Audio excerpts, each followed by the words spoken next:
If you are reading this, I need you to understand something before we begin. Nobody planned for this. There was no grand strategy, no calculated act of aggression, no war council where old generals pointed at star maps and chose humanity as our next target, the destruction of our fleet, the collapse of our outer territories, the fall of 17 fortress worlds, and the near extinction of the Valkyrie Dominion, all trace back to a single mistyped coordinate in the Acquisitions Bureau on a Tuesday afternoon. My name is Keth Valen. I am or was the senior diplomatic arbiter of the Valkyrie Dominion. For 200 years I negotiated the surrender of civilizations. I was the voice that told entire species their independence was over and their compliance was expected. I was good at it. I never raised my voice. I never needed to. Behind me stood the largest military force the galaxy had ever known. And in front of me sat creatures who understood what that meant. 214 species we had absorbed, 214 times. We had issued our standard annexation demand, and 214 times the response was the same: surrender. Some did it with dignity, some did it with tears, a few attempted a brief, symbolic resistance that lasted hours at most, but they all surrendered, every single one. It was not even a question anymore. Our warships would arrive, our transmission would play, and the conquered species would bow. It was bureaucracy, not warfare. That is the context you need. We were not reckless, we were not foolish. We were simply so accustomed to winning that we had forgotten what losing felt like. We had, in fact, removed the word for defeat from our official language 3 centuries ago on the grounds that it was no longer applicable. I want you to hold that thought while I tell you about Pelnovi. Pelnovi was a junior acquisitions clerk, 3rd rotation, low clearance, entirely unremarkable. His job was to process territorial expansion requests, which meant copying coordinates from survey reports into annexation queue documents. Thousands of entries per cycle. Mindless, repetitive work. On the day in question, Pelnovi was processing batch 7491 of the annual expansion queue. He had been at his desk for 11 hours. He was tired, he was bored, and when he reached entry 4077, his claw slipped. One single digit in a coordinate string, 40 characters long. Instead of flagging an empty system, the outer rim for resource extraction, he accidentally cued a small yellow star on the far arm of the galaxy. A star orbited by 8 planets, the 3rd of which was already inhabited. The system was called Sol, the planet was called Earth, and the dominant species called themselves humans. Now, I need to be fair to Pelnovi. There were safeguards. The annexation queue was supposed to be reviewed by a senior officer before deployment orders were issued, but Senior Officer Drenkai was on medical leave and his replacement was processing a backlog of 6,000 entries and did not check the cross-reference flags.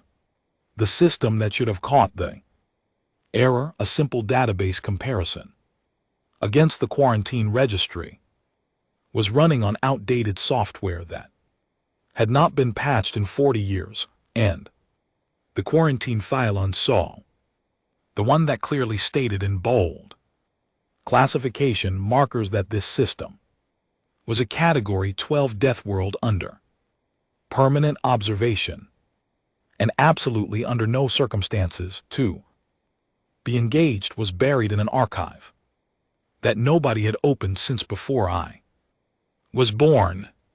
So the order went through.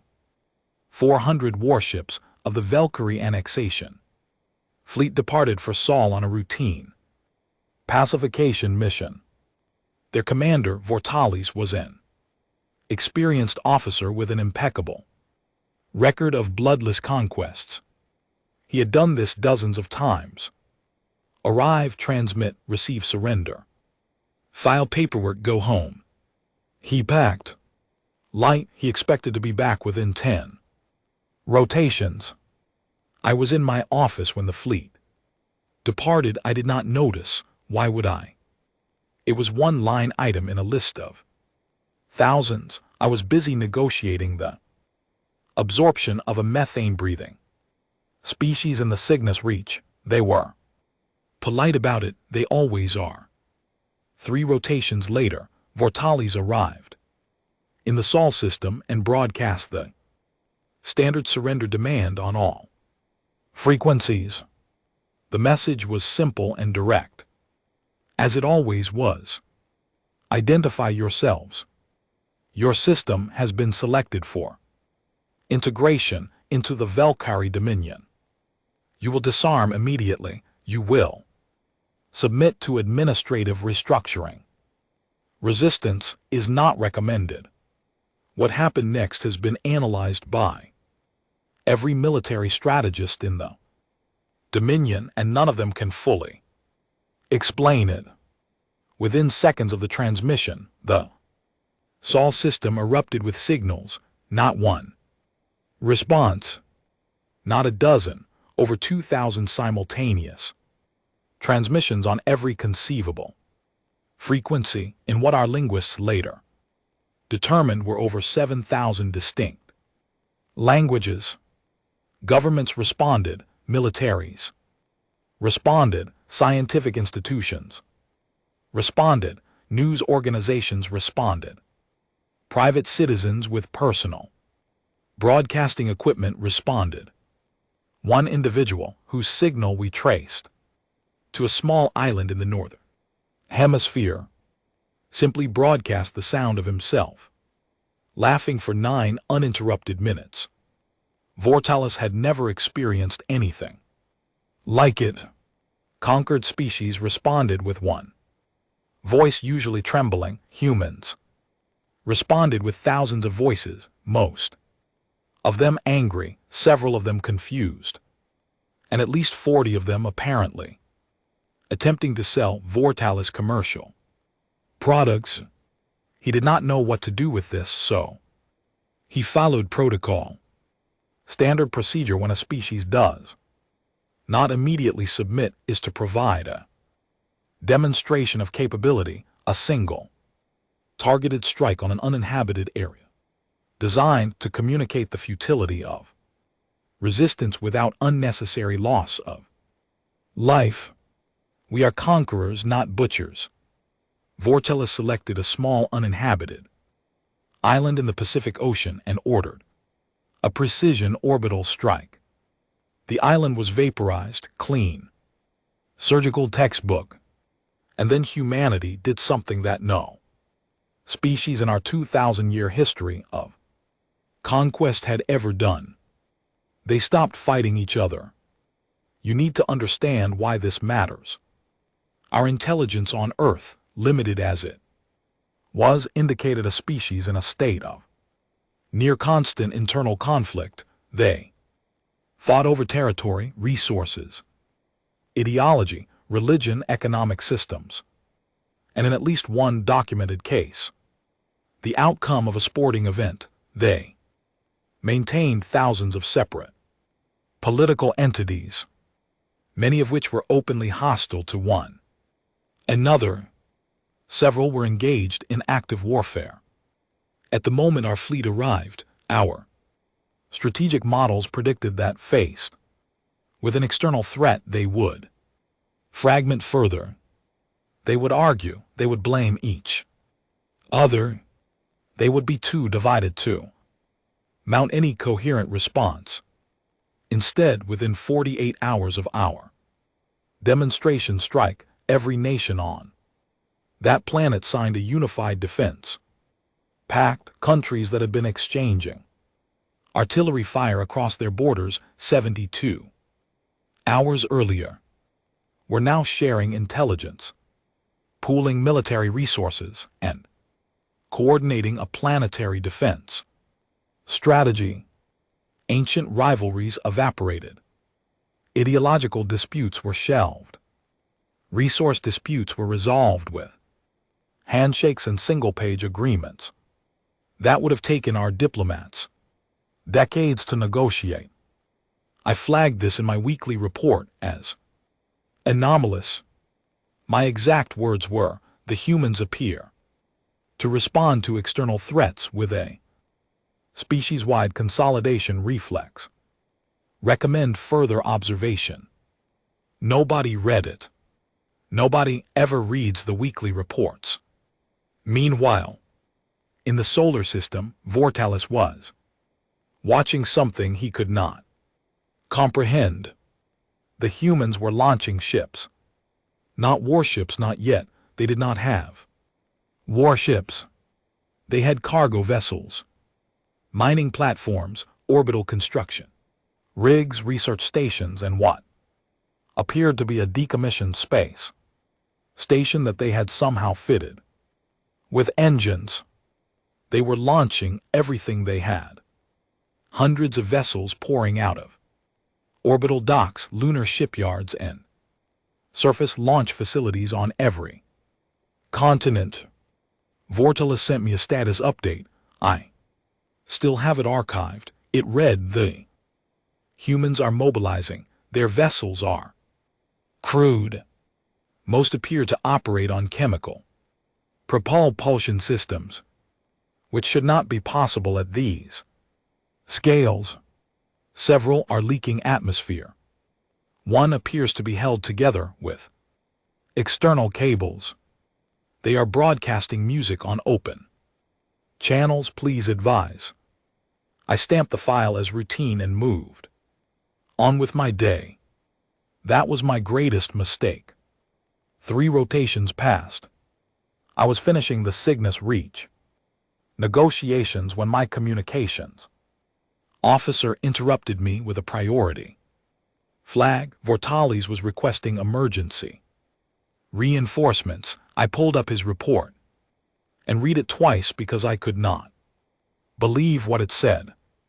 The humans had engaged his fleet, not with the crude vessels he had described. Those were still present, but they were serving as a screen, a distraction.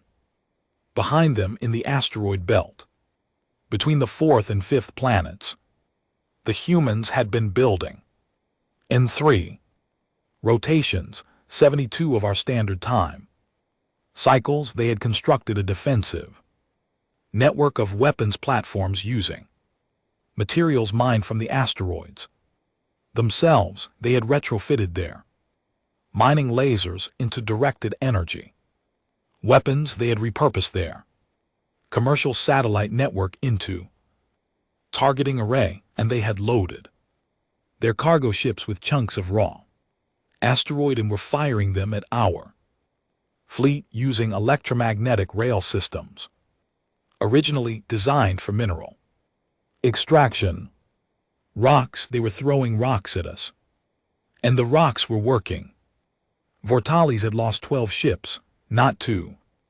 Sophisticated weapons technology, not 2. Plasma arrays or quantum torpedoes.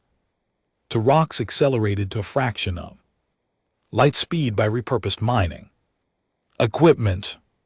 Our shields, designed to deflect energy weapons, could not handle the kinetic impact of a 200-ton nickel iron projectile traveling at 40,000 km per second.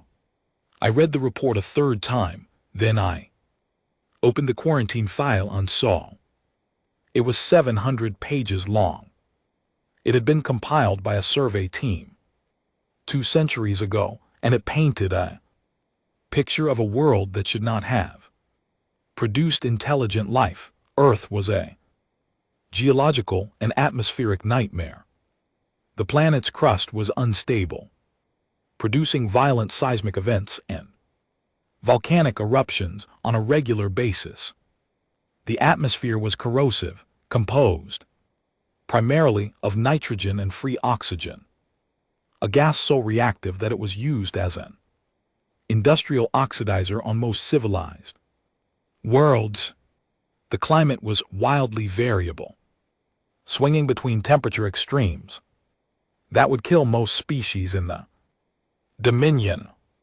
The planet hosted an astonishing variety of predators, parasites, and toxic organisms in every environment, from the deepest oceans to the highest mountains.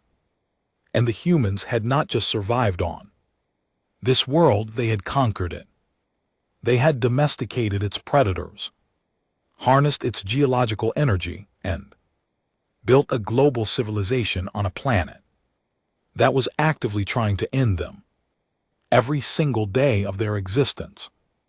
The survey team's final recommendation was stamped on the last page in language so emphatic that it bordered on panic. Do not engage, do not contact, do not approach, quarantine permanently. Species demonstrates persistent predator behavioral patterns, extreme environmental adaptability, and a socially reinforced resistance to submission. Integration probability 0. I closed the file and sat very still for a long time. Then I drafted a memo to High Command, recommending immediate withdrawal from the Sol system and a formal apology to the human species. I outlined my concerns clearly and concisely. I cited the quarantine file. I noted the unprecedented speed of human mobilization. I recommended caution. The High Arbiter Drenchar read my memo and sent back a single line. We have never retreated. We will not begin now. The Second Armada will deploy at once. I stared at that response for a long time. Then I opened a new file, labeled it personal, and began writing what you are reading now. I did not know yet how the story would end, but I had a feeling deep in my cold blood that the Valkyrie Dominion had just made the worst mistake in its long and glorious history, and we had made it because of a typo. The first battle report arrived on my desk 6 hours before anyone in High Command expected it. The Second Armada had not even cleared Dominion space yet. This report was from Vortalis, and it was not a battle report at all. It was a distress signal. I opened it in my private office, alone, and what I read changed the way I understood warfare forever. The humans had not waited. Every strategic model we had, every projection, based on 2,000 years of conquering lesser species, assumed that a technologically inferior civilization would adopt a defensive posture. They would fortify their home system. They would build walls, dig trenches, and wait for the inevitable. That is what rational beings do when they are outmatched. They hide in hope. Humans, I was beginning to learn, are not rational beings, not in the way we understand rationality. Instead of waiting for our Second Armada to arrive, they attacked the crude fleet that Vortalis had dismissed in his first report. The cargo haulers and mining vessels in the space station held together with cables.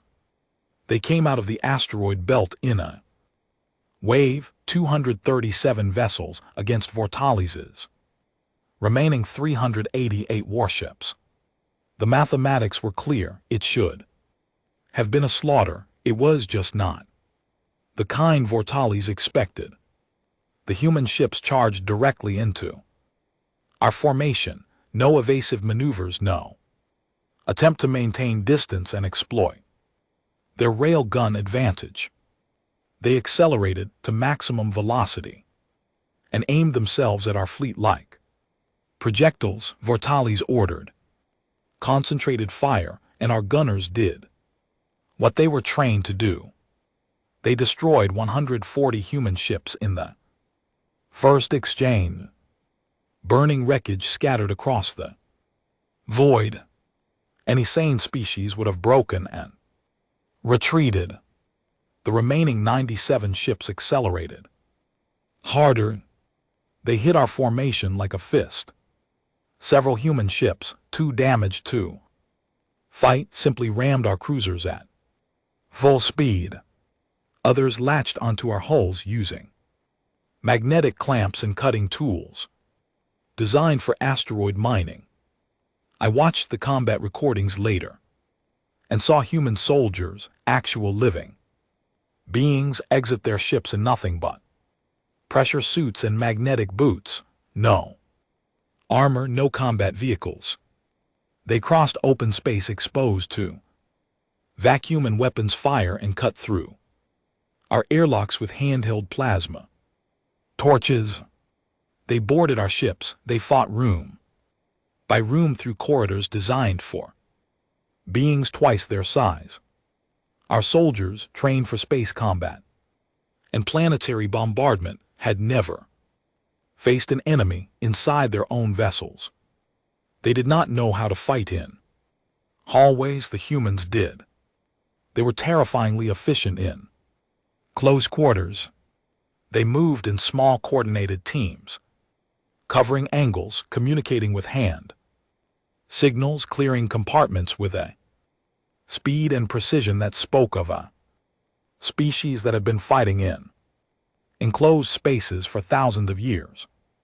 By the end of the engagement, the humans had captured 3 Valkyrie cruisers.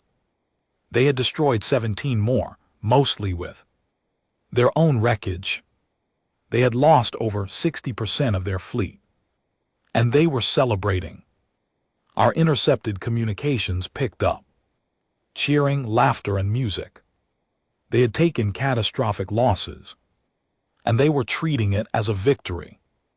I sat in my office and read the casualty figures 4 times, then I pulled up the quarantine file again and found the section on human evolutionary biology that I had skimmed the first time. Humans are persistence predators. This phrase had meant nothing to me before. Now it filled me with a cold that had nothing to do with my biology. The file explained that early humans hunted prey not by ambush, not by superior speed, but by following their target at a steady pace for hours, sometimes days, until the animal collapsed from exhaustion. They did not need to be faster. They did not need to be stronger. They simply needed to not stop. They do not stop. The file contained another detail that I had initially dismissed as a biological curiosity. Humans possess a chemical response system triggered by fear and anger. When threatened, their bodies flood with a compound called adrenaline that increases their heart rate, sharpens their senses, accelerates their reflexes, and temporarily suppresses their ability to feel pain. In most species, fear is an inhibitor. It makes you slower, weaker, more likely to flee.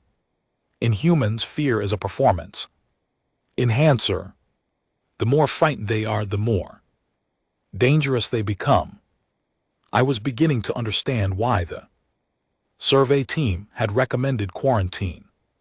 3 days after the battle, I received a different kind of report, not a combat summary, but an incident log from one of our detention facilities. A human soldier had been captured during the boarding action and was being held for interrogation aboard the command ship Dominion's Reach. His name, according to his uniform markings, was Sergeant Daniel Cross. The interrogation had not gone as planned. Standard Valkyrie interrogation protocol relies on isolation and psychological pressure. You place the prisoner in a featureless room, deprive them of external stimulation, and wait for their will to deteriorate. It works on every species we have ever encountered. Social beings, deprived of contact, break down within days. Sergeant Cross did not break down. He talked. Not to his interrogators, they could barely get a word out of him during formal sessions, but to everyone else. He talked to his guards. He learned their names. He asked about their families, their homes, their interests. He taught one of them a card game using pieces of torn ration packaging. He told them stories about Earth, about his childhood in a place called Manchester, about his mother's cooking, about a small animal called a dog that he had left in the care of his neighbor and was apparently very worried about. Within 10 days, 3 of his guards had requested transfer because they could no longer view the prisoner as an enemy. One of them, Officer Resh Khan, had begun bringing Cross extra food and had been caught teaching him basic Valkyrie language in exchange for English lessons. Cross did not attempt to escape. He did not need to. He was doing something far more dangerous than escaping. He was making friends. The incident report recommended immediate transfer of the prisoner to a maximum security facility with automated guard systems. I approved the recommendation, but I also noted something in the margins of my personal log that I have never shared until now. I wrote, the humans do not just fight with weapons, they fight with connection. They are socially adhesive in a way that no species in our records has ever demonstrated. They form bonds with anything, including their enemies. This may be the most dangerous thing about them.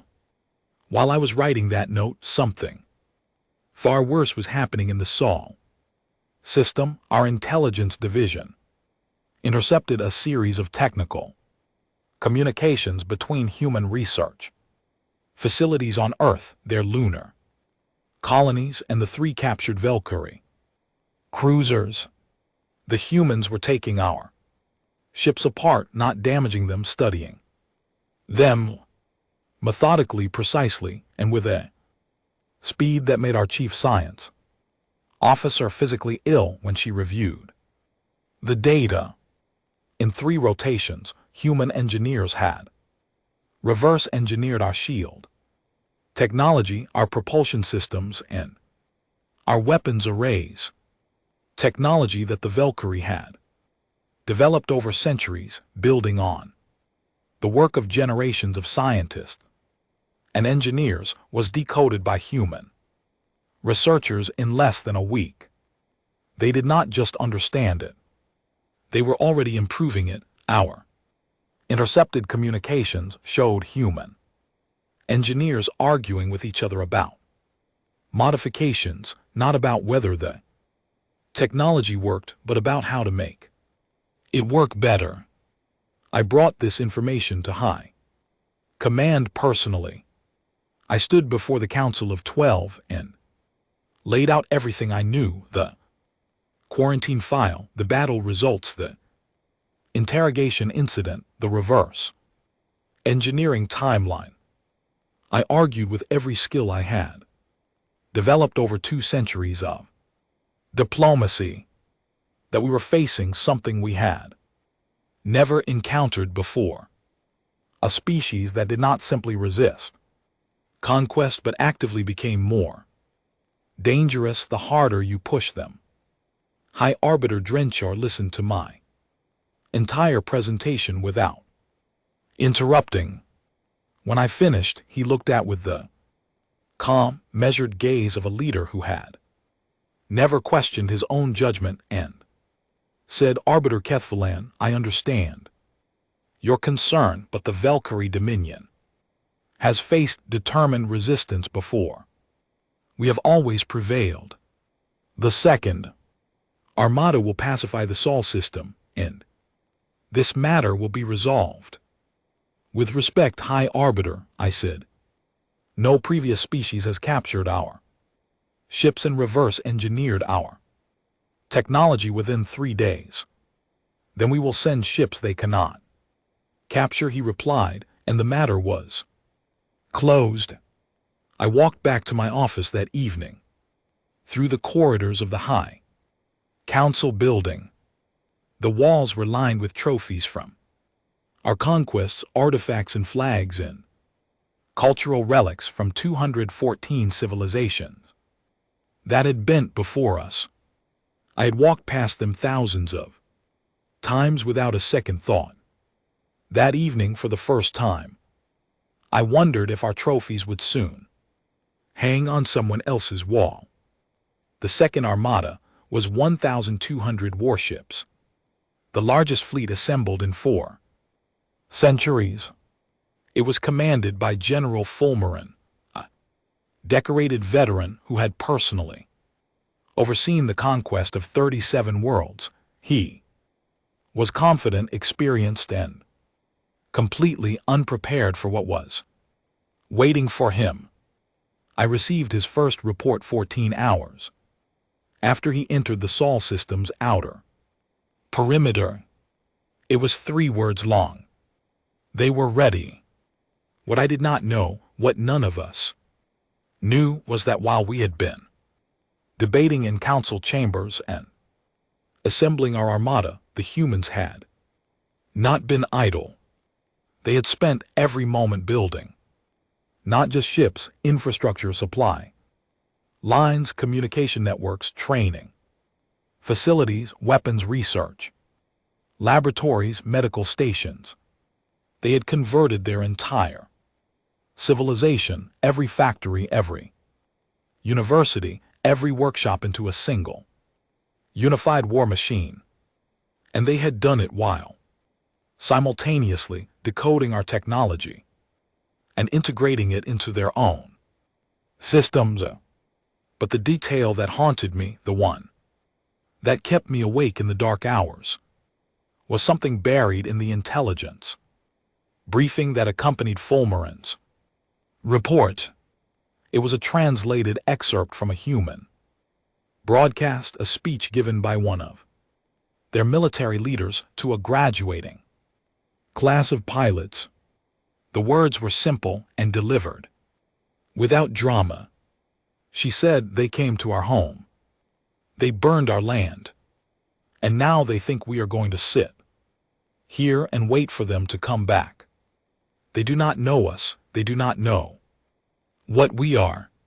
But they are going to learn. Her name was Commander Nadia Cole. I would hear that name many more times before this war was over. The Second Armada died in the dark between Jupiter and Saturn. I say died because there is no other word for it. It was not a battle. Battles imply 2 forces meeting with some reasonable expectation of the outcome. What happened in the Sol system was a demonstration, not of human military superiority, but of something far more unsettling. Their ability to think in ways we could not predict, could not model, and could not defend against. General Fulmerin brought 1,200 warships into the system along the standard approach vector, a corridor between the outer gas giants that provided clear lines of sight and minimal gravitational interference. It was the obvious route. It was the route any competent military force would use. And the humans had spent weeks preparing for exactly that. The first wave of losses came from something our sensors could not identify. Ships began reporting hull breaches, dozens of them across the forward elements of the fleet. No energy signatures, no weapon discharges, no incoming projectiles on our tracking systems, just sudden catastrophic punctures through armor plating shield, generators, and engine housings. It took us 11 minutes to understand what was happening. The humans had seeded the approach corridor with debris. Not random debris, precision placed. Clouds of small metal spheres, each one no larger than a Valkyrie fingertip, scattered across millions of kilometers of space. At rest, they were invisible to our sensors, too small and too cold to register against the background radiation of deep space. But the fleet was moving at combat velocity, and at that speed each tiny sphere carried the kinetic energy of a heavy warhead. Ball bearings. They had killed 300 of our ships with ball bearings. Thulmaran ordered an immediate halt and course correction. The fleet dispersed, breaking formation, to sweep for additional debris fields. And that was when the humans sprung the second layer of their trap. The asteroids opened fire. Not metaphorically. The humans had hollowed out dozens of asteroids in the belt and installed weapons platforms inside them. Our sensors had scanned those rocks and classified them as inert. They were not inert, they were bunkers. And they were positioned to create overlapping fields of fire across every alternative approach vector. The fleet was caught in the open, dispersed and disorganized, with no clear route forward and hostile fire coming from what appeared to be the terrain itself. Thulmaran was a good commander. He rallied his forces, identified the hidden platforms, and began a systematic campaign to neutralize them one by one. That is when the human fleet arrived. Not the crude collection of mining ships and cargo haulers from before. These were new vessels, built in the weeks since the first engagement, built with Valkyrie technology that human engineers had torn apart and rebuilt to their own specifications. They were ugly, blocky, graceless, over-armored shapes that looked more like mobile fortresses than starships, where our vessels were elegant, streamlined, and designed for maximum efficiency. Human ships were designed by a species that fundamentally believed the universe was trying to destroy them, and built accordingly. Triple redundant power systems, armor plating so thick it would have been considered excessive on a ground installation. Weapons arrays that sacrificed precision for volume, capable of filling entire sectors of space with overlapping fire. And a feature that none of our engineers could explain when they later analyzed the wreckage: manual overrides for every automated system on board. The humans did not trust their own computers. They insisted on the ability to control every function of their ship by hand, in person, with a living being making the decisions. At the time, we thought this was primitive. Later, we understood it was something else entirely. It was a refusal to surrender control, a deep species-wide insistence that no matter how advanced the technology, a human hand would be on the wheel. It was not a weakness, it was a philosophy. Commander Nadia Cole led the human fleet, personally from the bridge of a heavy cruiser that her crew had named the Steadfast. Our intelligence had intercepted the naming ceremony. Her crew had voted on it. They had debated between several options, and the runner-up had been the grudge holder. I will say that again because I think it is important. They named their warship the Grudge. Holder and considered it a reasonable choice. The engagement lasted 14 hours.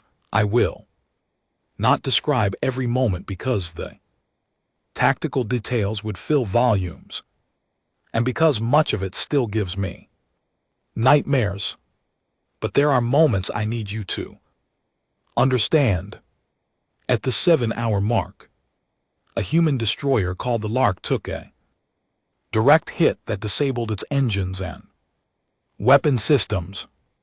The ship was dead in space, venting atmosphere from multiple breaches. Standard doctrine for any species in the galaxy would be to abandon ship, evacuate the crew, and surrender the hull. The crew of the Lark did not evacuate. They sealed themselves in the engineering section, rerouted all remaining power to the engines, aimed their crippled vessel at the nearest Kari dreadnought, and detonated their own reactor on impact. They had time to leave. The escape pods were functional. They chose to stay. The final transmission from the Lark was picked up by our communications array. It was not a distress call or a farewell message the crew was singing. 47 human beings, seconds from death, were singing a song together. Our linguists later translated it. It was about not being afraid and carrying on despite everything. They sang it all the way to the end. I have listened to that recording more times than I care to admit. I still do not fully understand it, but I think it is the most human thing I have ever encountered. They knew they were going to die, and they chose to die making music. After the battle, when the damage assessments came in, the numbers were staggering. The Thomaran had lost over 700 ships. The humans had lost roughly half their fleet.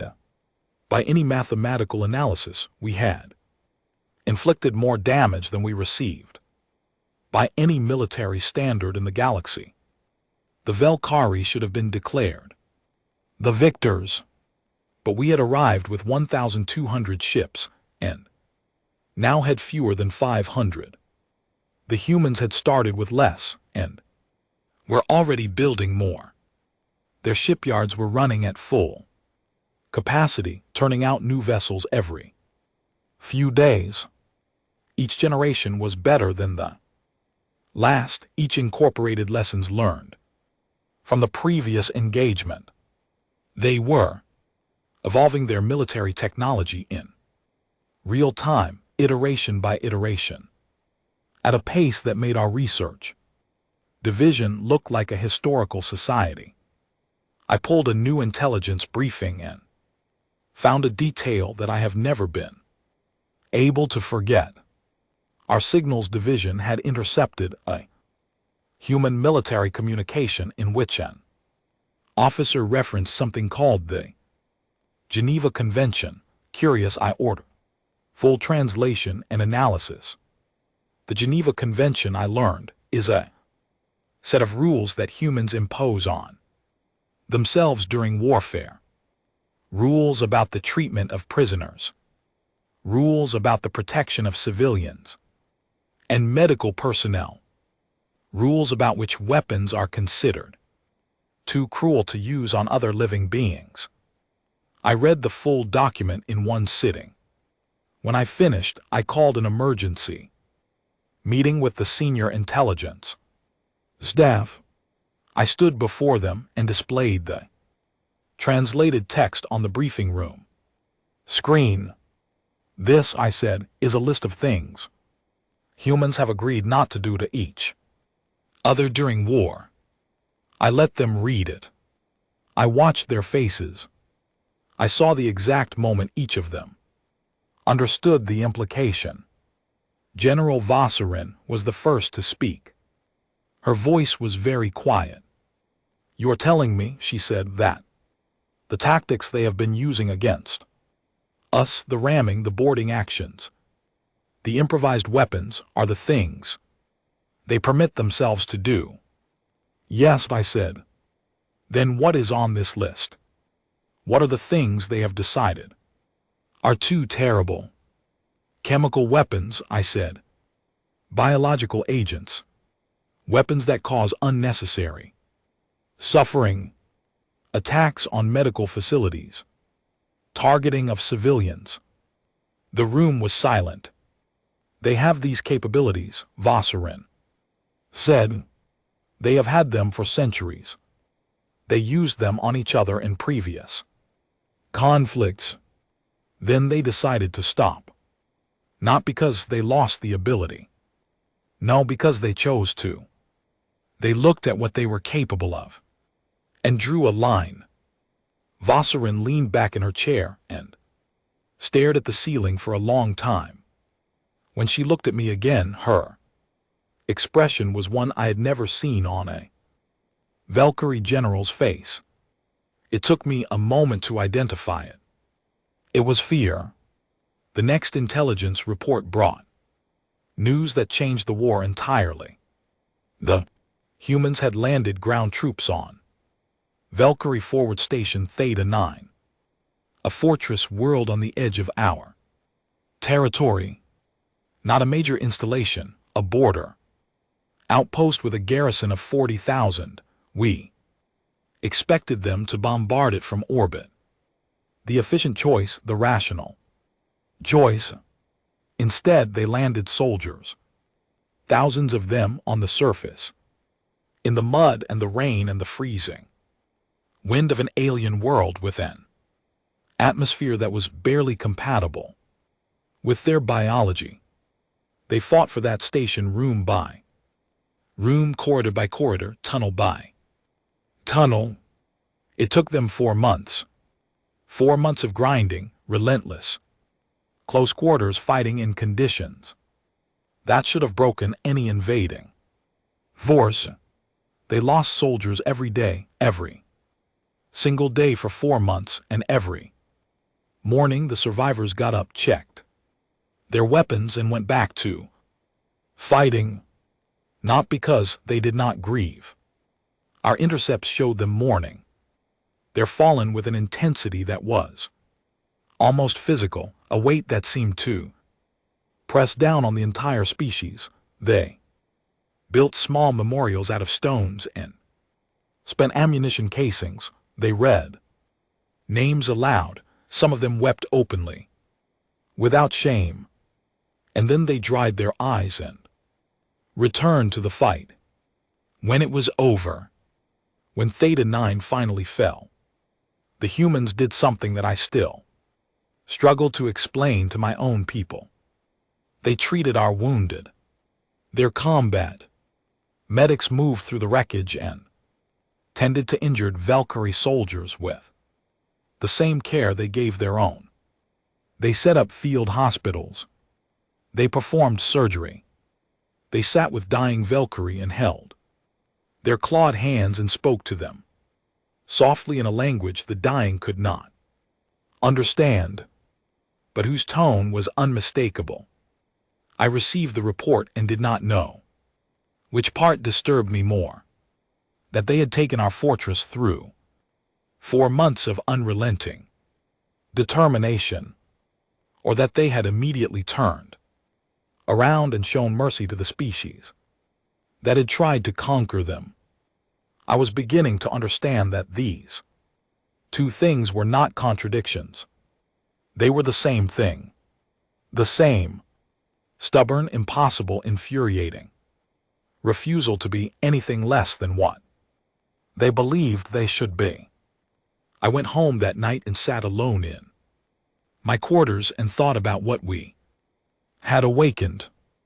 I thought about a species that could sing while dying, that could mourn and fight in the same breath, that could conquer a fortress and then bandage the wounds of its defenders. I thought about persistence, predators, and adrenaline, and a planet where the weather and the wildlife and the very ground beneath your feet conspired to end you every day. And yet the dominant species had not just survived but had thrived and built and dreamed and reached for the stars. And I thought about the fact that we had started this war with a typo. I am going to tell you the part that frightens me most, and it is not the battles. It is not the casualties or the lost territories or the crumbling of an empire that had stood for millennia. The part that frightens me is the moment I realized we were no longer the hunters. It happened gradually. After the fall of Theta 9, there was a pause, a brief window where both sides pulled back and reassessed. High Command used this time to fortify our inner territories in debate. Strategy. We argued about fleet deployments and defensive perimeters and resource allocation. The same conversations we had been having for 2,000 years applied to the same models that had always worked. The humans used this time to make friends, not allies, not strategic partners bound by treaties and mutual defense obligations. Friends. They sent diplomats to every neutral species in the galaxy. Small delegations, never more than a dozen, and those delegations did not arrive with demands or ultimatums or displays of military power. They arrived with gifts. Music. The humans brought music. Recordings of orchestras and choirs and individual performers playing instruments that the galaxy had never seen. They brought food, sealed containers of dishes from every culture on their planet. They brought stories translated into the languages of their hosts, tales of human history and mythology and everyday life. They brought art, paintings and sculptures and textiles and ceramics, and they brought themselves. That was the part that mattered. Human diplomats sat with alien leaders and talked not about strategy or economics or territorial boundaries, about families, about home, about what made them laugh and what kept them up at night and what they hoped for when they looked at the stars. They were curious about everything. They asked questions constantly, not probing or interrogative questions, but genuine, interested questions. What is your world like? What do your children play? What does your sky look like at sunset? Species that had maintained formal diplomatic distances for centuries found themselves within days sharing meals with humans who remembered their names and asked about their families by name. On the second visit, I reviewed the diplomatic reports with a growing sense of something I could not initially name. It took me weeks to find the right word. Jealousy. I was jealous. The Velkari had spent 2,000 years building an empire through force, and we had never been loved by anyone we ruled. The humans had been in the galaxy for less than a decade, and species were lining up to call them friends. Within a single galactic cycle, humanity had established more diplomatic relationships than the Velkari.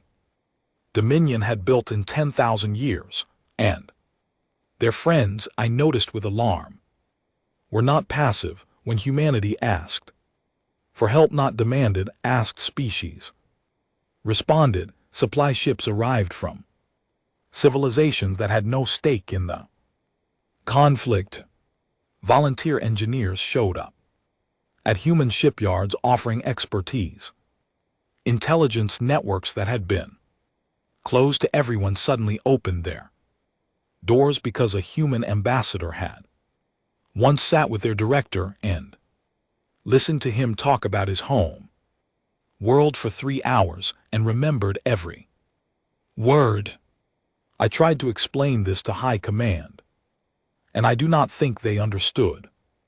General Thulmaran, freshly returned from the disaster in Sol system and eager to restore his reputation, dismissed it as a trivial concern. Diplomacy does not win wars, he said. Firepower wins wars. They have that too, I replied, and it is getting better. Every day. Then the humans went on the offensive. They did not attack our military installations.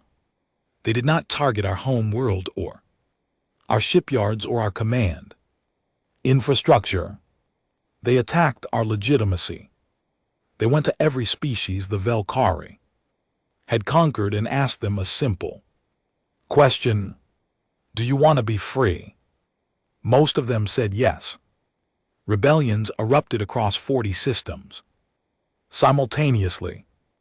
Not spontaneous uprisings, but coordinated, well-supplied, well-organized resistance movements.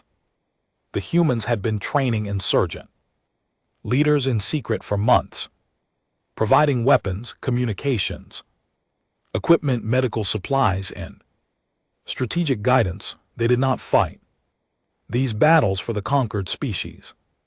They taught them to fight for themselves. The Valkyrie military, designed for conquest and accustomed to obedience, was not equipped to fight a war on two fronts. We could not maintain our fleet engagements with humanity and simultaneously police an empire in revolt. Our forces were stretched, thinned, pulled in too many directions. And then I met her. Captain Amara Osia arrived at our diplomatic station on the neutral world of Kesfar with a delegation of 4. She was shorter than I expected. Most humans were shorter than I expected. I stood over 2 m tall, and she barely reached my chest. She wore a simple uniform, dark fabric, with minimal decoration. She carried no visible weapons. She carried a thermos. Arbiter Keth Valen, she said, and smiled. I have been looking forward to meeting you. I have read your reports. You are the only member of the Valkyrie leadership who seems to understand what is happening. I was unprepared for this diplomacy. In my experience began with formal declarations of position and ended with the weaker party agreeing to terms. Captain Osia began by complimenting my intelligence reports and offering me tea, a beverage made from dried leaves. Steeped in hot water, she poured it from her thermos into a small cup and placed it in front of me with a gesture that I recognized from the cultural files as a sign of welcome and goodwill. I accepted it because refusing a ritual offering would have been diplomatically inappropriate. It was warm, slightly bitter, surprisingly pleasant. I am here to discuss terms, I said, falling back on formality because I did not know what else to do. I know, she said, but terms can wait a few minutes. Tell me about yourself first. No diplomat had ever asked me that. In 200 years of negotiation, no one had ever expressed the slightest interest in who I was rather than what I represented. I found myself talking about my career, about my frustrations with high command, about the quarantine file that no one had read. She listened with an attention that was almost physical, leaning forward slightly, eyes steady, nodding at moments that showed she was not just hearing me, but understanding. When I finished, she said, "You tried to stop this."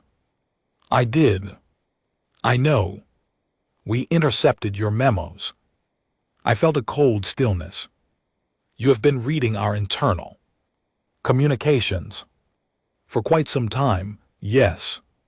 She said it without apology, without aggression, as a simple statement of fact. We know who argued for peace and who argued for escalation. We know the names of every member of your High Council and how they voted on every resolution. We know the access codes for your 3 remaining deep space communication relays, the deployment schedules for your reserve fleet, and the location of your emergency command bunker. She took a sip of her tea. We have known all of this for weeks. She said, we could have used it to destroy you. We chose not to. Why? Because destruction was never the goal. Arbiter, we did not want this war. We never wanted any war. But when someone threatens our home and our people, we do not stop to calculate odds or weigh strategic advantages. We simply decide that losing is not an option and work backward from there. I stared at her.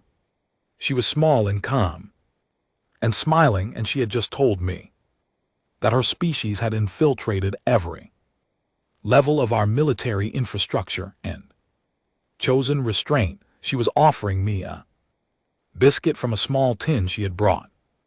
With her, it was, I realized, the most dangerous moment of my life, and the most dangerous being I had ever encountered was a woman half my height, offering me baked goods. The terms, I said. The terms are simple, she replied. We want acknowledgement of our sovereignty. We want freedom for every species your dominion has subjugated who wishes for independence.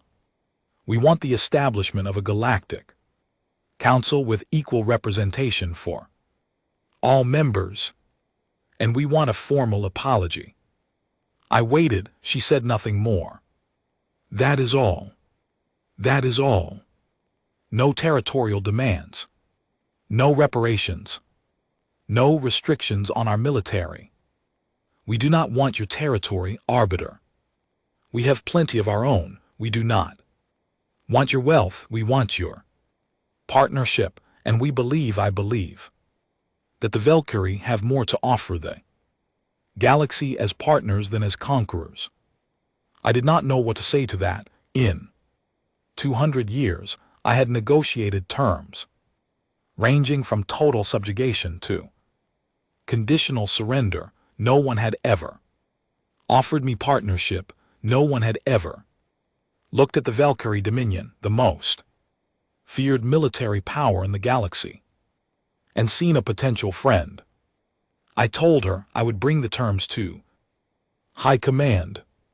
She nodded, finished her tea, and stood to leave.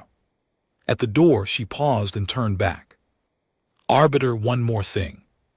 We know about the planet killer stockpiles. My blood went cold. The planet killers were our final option, weapons capable of rendering entire worlds uninhabitable. They were stored in deep vaults on 7 different installations, their locations classified at the highest level. We have had teams inside those installations for 3 weeks, she said. The weapons have been neutralized. I am telling you this not as a threat, but as an assurance. The option of escalation is no longer available. The only path forward is the one where we sit down together and figure this out. She smiled again. I brought enough tea for everyone. When I presented the intelligence to High Command, the room fractured. The council demanded escalation, then went silent when I informed them that the escalation option no longer existed. The humans had been inside our most secure facilities for weeks, not with fleets or bombardments, but with small, quiet teams who had walked through our security like it was not there. General Thulmaran stared at the table for a very long time. Then he said, "How long have they been capable of ending this?" Based on their intelligence penetration, I said, at least a month. And they waited. They waited. Why? I thought about Captain Osai and her tea, and her steady eyes and her impossible, infuriating patience. Because they wanted to give us the chance to choose peace ourselves, I said. The room was quiet for a long time after that. The peace summit was held on Kesavar, the same neutral world where I had first met Captain Osai.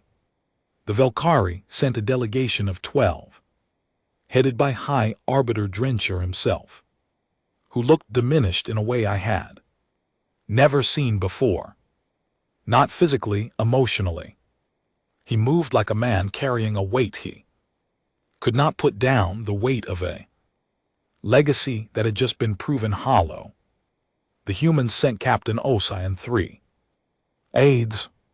They brought tea, biscuits, and a small, portable music player that one of the aides set on a side table and left, running at low volume throughout the negotiations. It played instrument pieces, quiet and unhurried, and I noticed that even the most rigid members of our delegation relaxed slightly in its presence. I watched Drenchar read the human terms. For the first time, I watched his face cycle through disbelief, suspicion, relief, and something that looked very much like shame. He kept turning pages looking for the sections that demanded territorial concessions, war, reparations, military restrictions, the dismantling of our fleet, the sections that any conquering species in the history of the galaxy would have included, the sections that we would have included. They were not there. This is everything, he asked. That is everything, Captain Oshii replied. You have one. You could demand anything. We could. We are choosing not to. Why? Captain Oshii leaned forward. Because we have been where you are. High Arbiter. Humans have built empires and watched them fall. We have conquered and been conquered. We have stood on both sides of the table. You are sitting it right now, and we have learned the hard way that the peace you impose by force lasts only as long as the force does. The peace you build together lasts because everyone wants it to. Drencher was silent for a long time. Then he picked up the stylus and signed the agreement. I wish I could say the signing was the end of it, the final moment of the story, clean and complete, but peace is not a single moment. It is a process, messy and slow and full of false starts and frustrations. The days and weeks after the signing were consumed by logistics, negotiations, arguments, and the enormously complex work of dismantling an empire and rebuilding it as a partnership. The conquered species were the most complicated part. 214 civilizations had been absorbed by the Valkyrie Dominion over 2,000 years.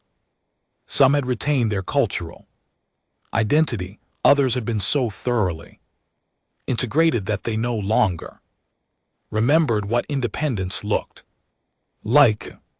Some wanted freedom immediately, others were terrified of it. The humans handled each case individually. They did not impose a single model. They listened. They sent advisors, not governors. They helped establish local governments and built infrastructure and provided security during transition periods when species struggled. Humans struggled alongside them. When things went wrong, and they went wrong often, humans rolled up their sleeves and got back to work. I watched this happen and tried to reconcile it with what I knew. A species that could sing while dying, that could ram burning ships into dreadnoughts out of pure defiance, that could infiltrate the most secure installations in the galaxy was now spending its time building schools and training local administrators and resolving water distribution disputes on worlds they had no obligation to care about. I asked Captain Osei about this during one of our now regular tea sessions. We had developed a habit of meeting each evening to review the day's progress, and somewhere along the way, the meetings had stopped being about diplomacy and started being about conversation. How do you do it? I asked. How does the same species produce both warriors and builders? How do you go from detonating reactors inside our warships to designing irrigation systems for planets you have never visited? She thought about it for a moment. I think it is because they are the same impulse, she said. We protect what we love. Sometimes that means fighting for it. Sometimes it means building it. The motivation is identical. The application changes based on what is needed. And what do you love? She smiled. Everything. That is our blessing and our curse. We love our families, our friends, our pets, our homes, our planet. We love stories and music and good food, and bad jokes and the color of the sky. At dawn, we love ideas and arguments and the feeling of solving a hard problem. We love strangers we have never met, because they might become friends. We love alien diplomats who tried to warn their own people and got ignored. I looked at her. You love too much, I said. Probably, she agreed. But it has worked out so far. The Galactic Council was established 6 months after the peace signing. It met for the first time on a space station that humans and Valkyrie had built together in orbit around Kespar. Every species that wanted a seat got one. The charter was simple, drafted in language that prioritized clarity over formality, a very human approach that some of the more protocol-oriented species found unsettling. Humans became the unlikely brokers of interstellar peace, not because they were the most powerful, though they were, not because they were the most advanced, though they were catching up at a speed that was genuinely alarming, but because they were trusted. Species trusted human because humans had proven, through actions rather than words, that they meant what they said. The former Valkyrie subjects did not hate humanity, they adored them. Human engineers helped rebuild infrastructure that our occupation had neglected. Human teachers established exchange programs. Human musicians performed on alien worlds, and alien musicians were invited to perform on Earth. Human restaurants opened on stations across the galaxy, and I am told that a Valkyrie chef became unexpectedly famous on Earth for creating a fusion cuisine that combined our thermal mineral cooking techniques with human spice palettes. The galaxy changed, not in the dramatic, sweeping way that wars change things, but in the slow, persistent way that contact changes things. Humans were everywhere, building and exploring and trading and arguing and laughing. They brought their chaos with them, their noise and their opinions and their inexhaustible energy. They asked questions and told stories and remembered names and showed up when they said they would. Some species found them exhausting, most found them impossible to dislike. I spent several months working closely with Captain Osei on the Galactic Council framework, and during that time, I found myself changing in ways I had not anticipated. I began to enjoy human company. Not tolerate it, enjoy it. I like their directness, their humor, their willingness to argue passionately about trivial matters and then shake hands and share a meal. I liked the way they treated me, not as a defeated enemy or a former oppressor, but as a colleague, partner, eventually a friend. One evening, near the end of the framework negotiations, I asked Ose a question that had been haunting me since the first battle. What would have happened if you had lost, if we had destroyed Earth? She set down her tea. Her expression did not change, but something behind her eyes shifted. Depth of feeling that I had learned to recognize but never fully understand. Every human on every ship, in every colony, on every station in the galaxy, would have spent the rest of their lives making sure you never slept peacefully again. Not out of strategy, out of grief. We would have scattered, we would have hidden, we would have built weapons in asteroid caves and recruited allies from the species you had conquered and fought a guerrilla war that lasted generations. You would never have found all of us, you would never have stopped all of us, and every time you thought it was over, we would have come back, because that is what we do. We come back. I believed her. I believed every word. I am glad it did not come to that, I said. So am I, she said, and poured me more tea. When the framework was complete and the council was operational, I submitted my resignation from the Velkari diplomatic corps. 200 years of service concluded with a single-page letter that said, essentially, I am done negotiating surrenders. I would like to try negotiating friendships instead. I was offered the newly created position of ambassador to the Human Confederation. I accepted without hesitation. My colleagues thought I had lost my mind. Perhaps I had, but I had spent 2 centuries watching the Velkari Dominion expand through fear, and I had watched humanity expand through warmth, and I knew which approach I wanted to be part of for whatever time I had left. Before I left for my new posting, I did one final thing. I accessed the original annexation file, the one that had started everything. I traced the processing chain back through the system, past the unchecked flags and the outdated software and the absent supervisor, until I found the original entry, line 4077, batch 7491. 1 digit wrong in a 40-character coordinate string. I looked up Palnovi, the junior clerk who had typed it. He was still working in the Acquisitions Bureau. He had been promoted 3 times since the day of his error. He had no idea that his tired claw slip had started a war that nearly destroyed our civilization.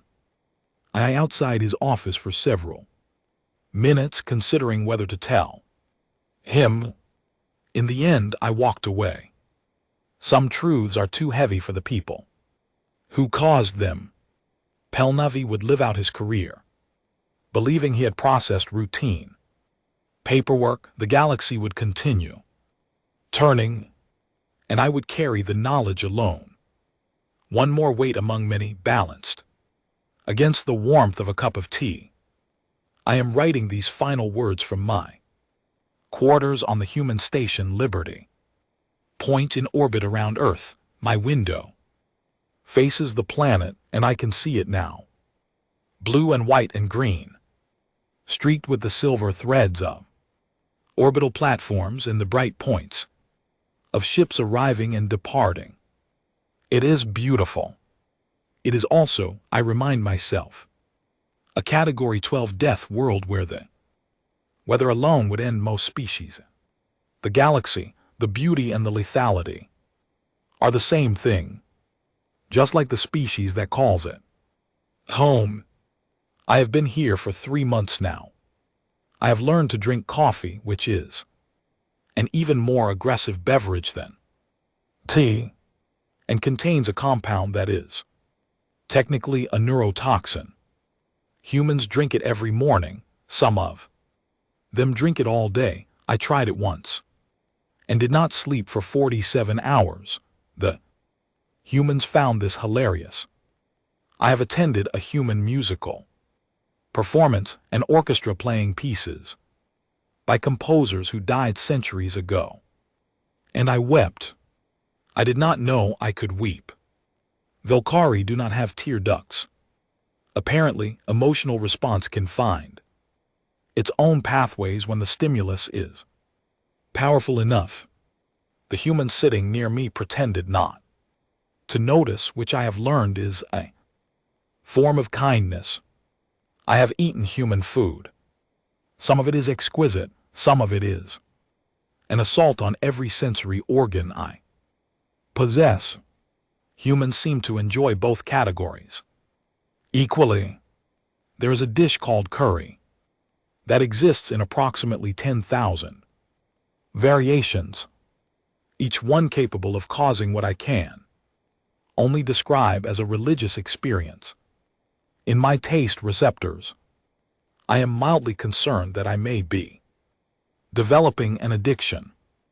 I have made friends, not allies, not contacts, not diplomatic relationships. Friends, people who remember my preferences and tell me jokes I do not understand and invite me to gatherings where the only agenda is enjoyment. It is strange, it is wonderful, it is nothing I was prepared for. I want to close this account with a message not to my own people, not to the Valkyrie, though they are welcome to read it. This message is for anyone else out there, any species that has not yet encountered humanity and might be wondering what all the fuss is about. They will find you eventually.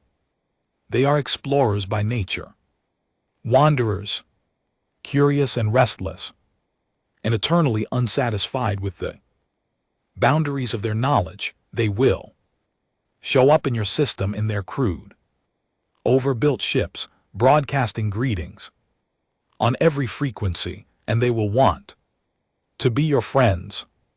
They will bring gifts and music and food and an enthusiasm that can be overwhelming if you are not prepared for it. Let them in, accept the gifts, listen to the music, try the food, even the spicy kind, especially the spicy kind. Let them learn your language and teach you theirs. Let them ask their endless questions and tell their endless stories. Let them be loud and messy and emotional and gloriously, maddeningly alive. Because here is what I need you to understand, the thing I learned the hard way so you do not have to. They are the most dangerous species in this galaxy. They evolved on a world that spent 4 billion years trying to destroy them. And they conquered it. They are persistence predators who do not know how to quit. They have a chemical in their blood that turns fear into fuel. They bond with everything they encounter, including their enemies. They will study your technology and improve it before you finish explaining how it works. They have looked at the worst things they are capable of and drawn lines they will not cross, not because they cannot, but because they choose not to. And if you threaten what they love, they will come for you with a focus and a fury that does not dim and does not falter and does not stop ever until the threat is ended. But they will try to be your friend first. That is the part that matters. Before the warships and the determination and the terrifying adaptability, before all of it, they will extend a hand and smile and ask your name and offer you a cup of tea. And they will mean it. With every fiber of their strange, resilient, sentimental, impossible being, they will mean it. They genuinely want to know you. They want to hear your stories and share their own. They want to sit with you under alien skies and talk about the things that matter and the things that do not. They want to invite you to their gatherings and learn your customs and argue about the best way to prepare food and stay up too late talking about nothing in particular. Be smart, take the tea. This has been the formal account of Keth Valen, formerly senior diplomatic arbiter of the Velkari Dominion, currently ambassador to the Human Confederation, current status drinking chamomile. I am told it promotes calm. I could use the calm. Captain Ose, who insists I call her Amara now, has invited me to something called a barbecue next week. I have researched this event. Apparently, it involves cooking large quantities of animal protein over an open fire while standing in a garden, consuming fermented beverages, and discussing topics of no strategic importance whatsoever. I am looking forward to it more than I have looked forward to anything in 200 years. I am also, and I want to be honest about this, slightly terrified. But I am learning from the best teachers in the galaxy that the right response to fear is not retreat. It is showing up anyway.